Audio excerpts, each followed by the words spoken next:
Throughout the history of the Splatoon series, a lot of different metas have been defined by different gear abilities. Splatoon 1 has become infamous for its quick respawn meta, Splatoon 2 was defined by main power-up and last-ditch effort. Early Splatoon 3 had Ninja Squid be a big part of its meta. Heck, even Cold Blooded had its time in the spotlight before it got reworked and then merged with Bomb Defense. But there's one ability that, despite being one of, if not the most broken abilities in the entire series, seems to go mostly unmentioned when the meta is discussed. The single best ability in Splatoon history that has stood the test of time like no other. Stealth Jump. The best ability that no one really talks about. The value of Stealth Jump is pretty closely tied to the value of Super Jumping, and while I'm sure we all know what that is, just in case there are some who haven't opened their map yet. Super Jumping is a mechanic where you are able to travel from where you are currently to where one of your teammates is, or to your spawn area. You can think of it like teleporting. When you start your Super Jump, the place where you will land will be marked with a Super Jump marker, called that because it marks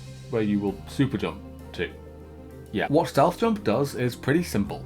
It just hides your Super Jump marker from anyone who is more than 3 ink blot tiles. So why are we measuring things in ink blot tiles? The most common time you will find yourself wanting to Super Jump is after you respawn. After you respawn, you will be in your team's spawn, called that because you spawn there, and from there you will have to take time to swim all the way back into the action. And this swim back can take a very long time, potentially longer than it took to respawn, which isn't great since time taken getting back into the fight is the time you could have spent actually fighting. A very common tactic is Super Jumping to a teammate to try and get back into the action as quickly as possible. After all, Splatoon is a fast game, every second counts. But the existence of a Super Jump marker kind of puts a bit of a wrench in this plan, since it means that Super Jumping isn't all that safe. Super Jumping to anyone within the sightlines of any mid to long range weapon means that you're probably dead on arrival. If you want to survive Super Jumping, you'll have to be very careful about who you choose to jump to. You'll probably want to choose a teammate who's really far away from the action, or who is behind a safe bit of cover. This usually means jumping to a long range weapon like a knee leader, someone who is far away from all the action. It's fine jumping to someone who is far away. That does indeed get you back into the action a bit sooner. It's just that, you know, I just kind of wish I could jump someone a bit closer to the action. I just wish I could shave just a few more seconds off of my respawn timer, you know? And Stealth Jump allows us to do that. It lets us take more aggressive jumps, jumping to people who are closer to the action, trying to minimize the amount of time spent getting to the action so we can maximize the time we spend there. It also removes the need to have a teammate back up and give safe jumps if no other safe jumps are available. If you want to create a safe jump for a teammate without Stealth Jump, you've got to disengage from the fight and find a secluded corner or some wall to hide behind. If your teammate has Stealth Jump though, all you have to do is make sure that no one is within 3 ink blot tiles, which is much easier and allows the person being jumped to stay more active on the map. In a way, Stealth Jump enables your teammates to be more aggressive too. Stealth Jump's ability to essentially save a few seconds each respawn on its own makes it a pretty good ability. But this on its own isn't enough for it to earn a spot as one of the best. No, there has to be a bit more to it than that. In a game like Splatoon, where you're standing on the map, your positioning is one of, if not the single most important parts of the game. It can be through small things like how being behind cover makes you harder to hit, being on grates can reduce your mobility, or standing next to an enemy player forces them to fight you even if they'd rather use their crab tank or something else. The thing is that just because a position can provide a lot of really good opportunities doesn't mean you want to stay there for long, or even go there in the first place. The upside of standing in that position might not make up for just how dangerous it is, how few safe escapes there are, and how likely it is for it to kill you. It doesn't matter how strong a position is if the risk is too high. But what if I told you there is a tactic that can negate all risk? A universal escape that can reap all the rewards of a strong position and let you get out unscathed. When you think about it, a super jump is just a teleport. You're going from one part of the map to another, but at no point do you ever actually traverse the space in between. And on top of that, you're invincible the moment you leave the ground. And the thing about teleports is that in any competitive game, especially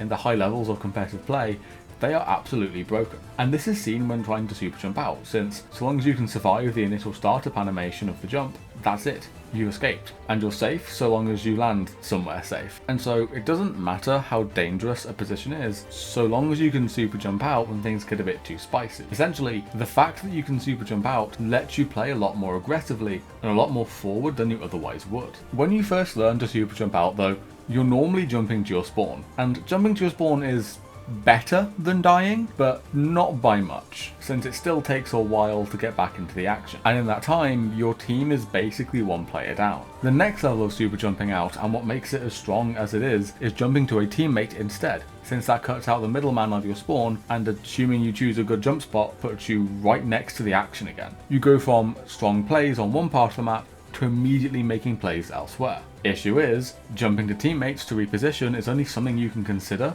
if you expect to land and survive, something that only stealth jump allows. And so, since stealth jump enables this tactic, it's stealth jump that's enabling you to play a lot more aggressively.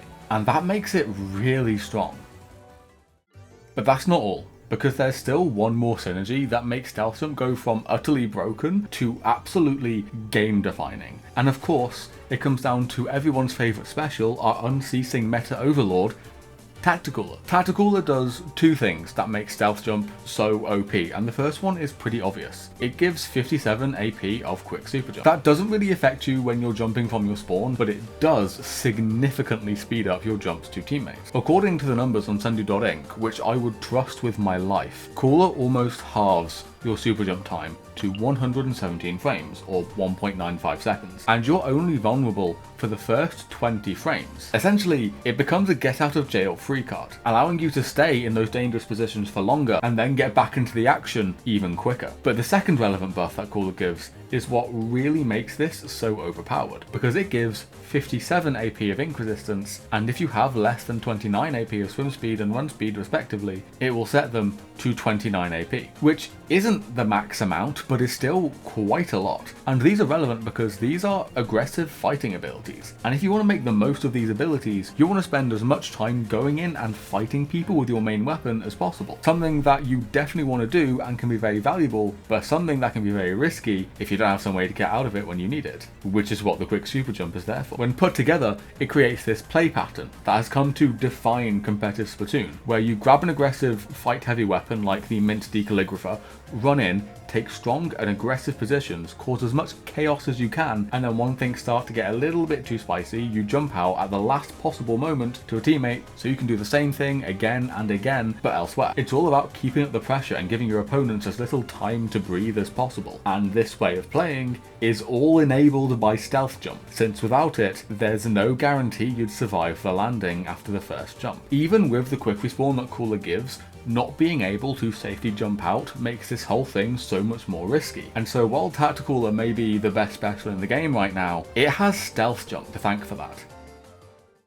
But stealth jump being so OP comes with some drawbacks. Namely, stealth jump's very existence means that the opportunity cost of running literally anything else as your shoe's main slot is just too high. Object Shredder is very rarely worth running. Drop Roller is just outclassed by stealth jump in almost all scenarios, and if you want to run a stackable ability like swim speed, you'd sooner replace your headgear or shirt before you replace stealth jump. We're at the point where it's basically just a required ability on the vast majority of weapons at high levels of play. Stealth jump's status as the uncontested best ability in the game is so bad it kills build diversity, since you always have to commit a main slot to this one ability. But if you want to add more build diversity, you don't want to kill stealth jump, since stealth jump is the main enabler of one of Splatoon's most unique mechanics. It's incredibly skill expressive and is a big part of what makes Splatoon so unique and fun to play at a high level. So you don't want to kill it. So what do we do about it? I think a lot of you are thinking what I'm thinking. This is a conversation the community has had, I think, multiple times in the past already. Should the ability system return as it is now in Splatoon 4,